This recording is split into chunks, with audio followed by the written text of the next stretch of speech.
In a significant escalation of trade tensions, Canada has announced a sweeping package of retaliatory tariffs against the United States. This move comes in response to the U.S. administration's decision to impose 25% tariffs on Canadian and Mexican goods, along with 10% duties on Canadian energy products.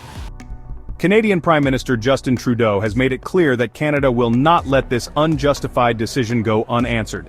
Effective immediately, Canada will impose 25% tariffs on 30 billion Canadian dollars worth of U.S. imports.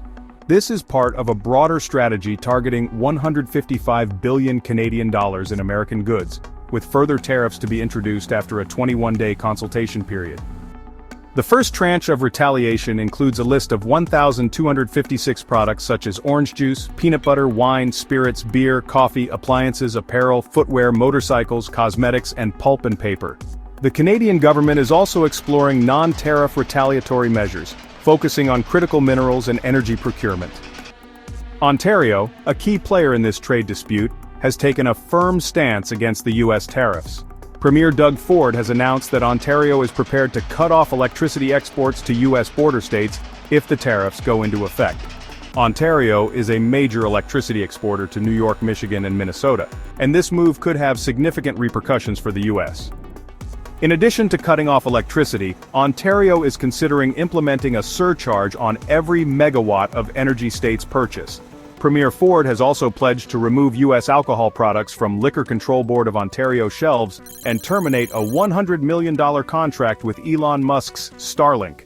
Furthermore, Ontario may introduce legislation requiring retailers to display clear signage indicating whether a product is Canadian-made.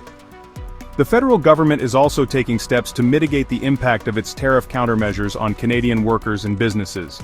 A remission process has been established to consider requests for relief from the tariffs imposed as part of Canada's immediate response, as well as any future tariff actions.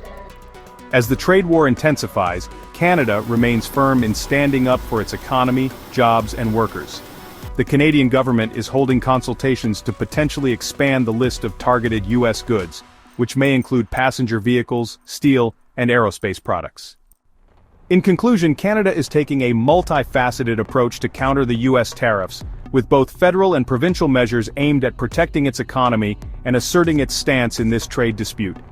The coming weeks will be crucial as both nations navigate this escalating trade war.